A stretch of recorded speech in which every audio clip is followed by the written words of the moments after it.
Nearly everything we do is driven by code. Every line you write, or don't write, makes a difference. The choice is yours. Good afternoon, JFL. Welcome to the keynote, Building Building Blocks. My name is Wouter Oet, and I will start this journey together by taking a trip down memory lane. 2 years ago, one of our business architects, Vincent Oost-India, presented our new deployment platform, PCF, here at JFL. At that time, we were running PCF for about 10 months, and he explained the reasoning behind why we went for that platform, the stuff that went well and the stuff that we didn't plan for. And last year, Vincent and I presented how easy it was to use that platform by deploying an application live on stage to production in a banking environment. The famous or not so famous Flappy Duke. This year, I want to show more of those building blocks because PCF is just one of the building blocks we offer our developers, the hundreds of teams who use these building blocks. But for that, I need some help. I can't do that alone. So that's why I invited 3 colleagues who I'm going to interview in this keynote about the teams they work in and the building blocks they provide. My first guest is Martin Visser. He's a software engineer for Team Albi. Martin, welcome. Thank you, Wouter. Yeah, I joined Rabobank a couple of years ago and been a Team Albi now for 2 years, 3 years. Awesome. And what kind of building blocks do you provide your teams? So we have a couple of building blocks. We have building blocks that provide data about users, about accounts, for example, for everybody. So somebody logs in his banking app, and then he needs to retrieve his data, right? He needs to know which accounts he has, which mortgages he has. So that's a service we provide, for example. But our main focus we have is actually a service. It's the Edge service called the Edge router. That's definitely our main application. All traffic that comes by via the internet to the banking app, but also for the desktop, goes to that app. So that's a lot of traffic. That's indeed a lot of traffic, yeah. On payment days, so last week when everybody gets a salary, we see traffic going up to 60, 70, 80, sometimes even more 1,000 requests per minute. We even got more requests on the old system, but that's probably because people are still migrating from on-prem service to the cloud. So we expect having more traffic in the future even. Awesome. And so your team is working on multiple building blocks. So you have these services which provide data. You have the Edge router which distributes traffic. But you're now also working on a migration from our beloved Jenkins to Azure DevOps. Yeah. And what's the functionality you're going to provide other teams there? Yeah, so on Jenkins, the building server, we built a pipeline library for that back in the days. That's still in use by many teams. That provides easy deployment, easy building blocks to deploy your application to PCF. So because we need to migrate from Jenkins to Azure DevOps, Azure Pipelines, because the Rabobank goes cloud first, right? That's why we go to PCF, and that's why everything goes to the cloud. We also use a different pipeline setup, Azure Pipelines in this case. To make teams migrate there, they obviously want to have the same functionality as they do with the ROX, in this case we call it the ROX pipeline library in Jenkins. So we built a similar, functionally at least a similar setup in Azure Pipelines. We call that YAPL. Stands for yet another pipeline library. It's a bit of a joke name because it's written in YAML, which is yet another markup language. So YAML, bit of a fun name. So that provides the same sort of building blocks. You can build your app, you can run your tests, you can deploy your apps easily to different environments. You can run your integration tests like Cucumber, such things. Awesome. And what do the teams need to do to use that library? They actually don't have to do so much. We provided them some examples, just a piece of YAML, which is the reference to our library, to YAPL, and they just provide a couple of parameters. So let's say they want to build their code, they want to run a Sonar Cube scan, they want to run an XSIQ scan, stuff like that. They provide a deployment descriptor, and they're good to go. Awesome. So the focus is really on making it easy for the hundreds of product teams that we have to use data services, and in this case, deployment services. Yeah, indeed. Yeah. Awesome. And now you're also working on something new, a new monitoring solution. What's the approach there? Yeah, so applications should be monitored, obviously, because you want to know what's happening with your application in production. We were very used to the system on our on-prem system with Grafana and Graphite. But again, that's on-premise. And here again, we go for a cloud solution, a SaaS monitoring solution, and it's called SignalFix. We are investigating in that, in setting up automatic dashboards for people, for example, so they only need to copy, or we even create it, perhaps we don't know yet how that's going. We're just working on that for a couple of weeks. But we set up small dashboards that just monitoring traffic coming in, the amount of errors and warnings on your app, and other sort of backend systems, just to see if your app is up and running. So if I work in a product team and I want to create a new application, I can create a Git repository myself in Azure DevOps. Yeah. And with the help of your team, I will be able to deploy it easily and monitor it easily. Yeah. Awesome. Indeed. That's good to hear. What else is in line for the future? Oh, that's a good question, obviously. So we have another sort of building block that we're working on right now, for example. We always said we are not really going to create libraries for others to use, but we also came to the conclusion that we do have a lot of duplication in our own code, for example, and pretty sure that's in the rest of the 100 teams or more teams at the Rabobank as well. So, for example, what we're looking for now is certificates, right? Certificates can expire. You want to be informed on time that they expire. So we're creating a small endpoint, a small library that just has a pipeline attached to it, and it runs every night just to inform you if your certificates are not going to expire. Awesome. For example. Cool. So what I hear is that your team is focused on making other teams, their lives easier. Indeed. Awesome. Well, thanks so much, Martin Visser. You're welcome. Cool. So after some software, we're going a little bit more towards the hardware side. My next guest is João Viegas. João, you're responsible for running PCF and much more. We talked about PCF in the intro when Vincent introduced it 2 years ago. Can you explain what happened in those 2 years since then? Yeah, well, a lot. I actually reviewed the video to see what Vincent had said. And indeed, basically the platform grew a lot. At the time, it was something like 140 applications across foundations. At this moment, we have more than 800 just in production. Wow. And since we have 2 production foundations, we're talking, around almost 2,000 instances running live.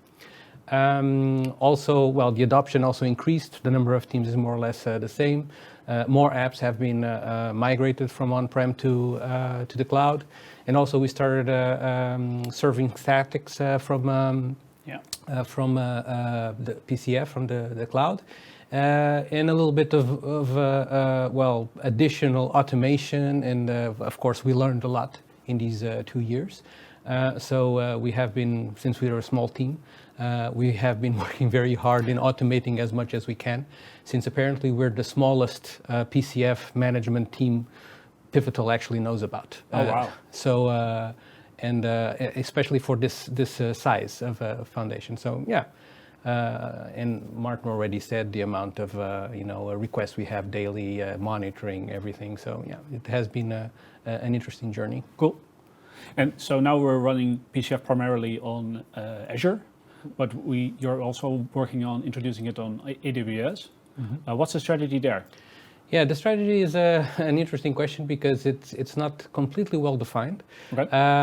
The initial idea was basically, to see how it would go there in terms of performance, in terms of experience, if something had changed. And of course, the paradigm that actually is present in AWS is quite different from Azure, because Azure has a bridge with our on-prem environment, and the AWS foundation is completely in the cloud.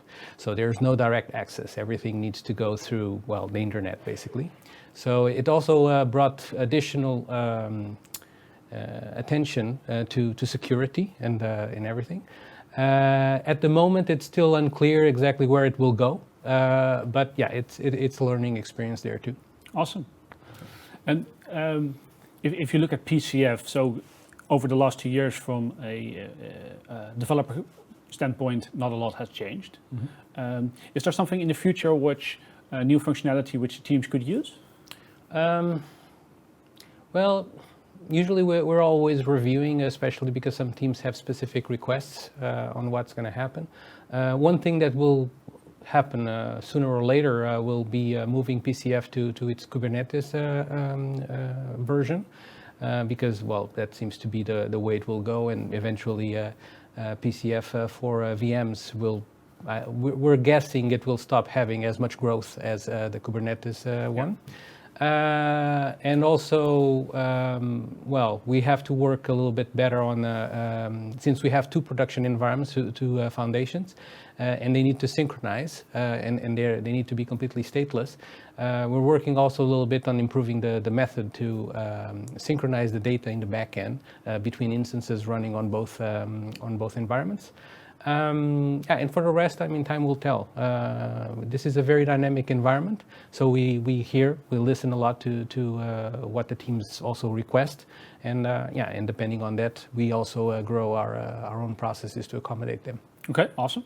And what would you say that the biggest challenge is of running and / maintaining such a big platform is?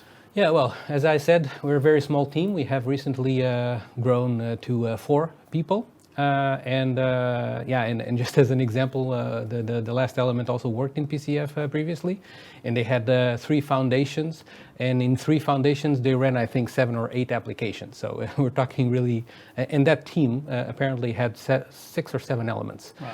So we're really talking about the different well, sizes of maintenance teams. So our biggest challenge is actually to make it maintainable. So we have a lot of effort in doing the automation for the whole process, but also, you know, we're always evaluating what's, you know, what should be there, what shouldn't be there, and try not to be too restrictive for the teams. And of course, the other, I think, a very strong challenge that we have is to deal with the collateral damage of automagic. Because right. Things, when they are automagic, they have a tendency of, you know, kind of promote ignorance, because things are so easy to use. Yeah, people just use it, and when something doesn't work well, suddenly people don't know what they're doing. And yeah, and that's also something we try to, you know, improve our knowledge base and provide documentation and make sure that teams at least have a place to look at when something really doesn't go the way they think it should. I think that's the perfect bridge to the next colleague who we're interviewing, which is Stapper. He's a community manager at Rabobank, and he manages the communities. So we'll see if he has some bright insight on how to share knowledge. Yeah, let's hear it. Shall, thank you so much. Sure, cheers.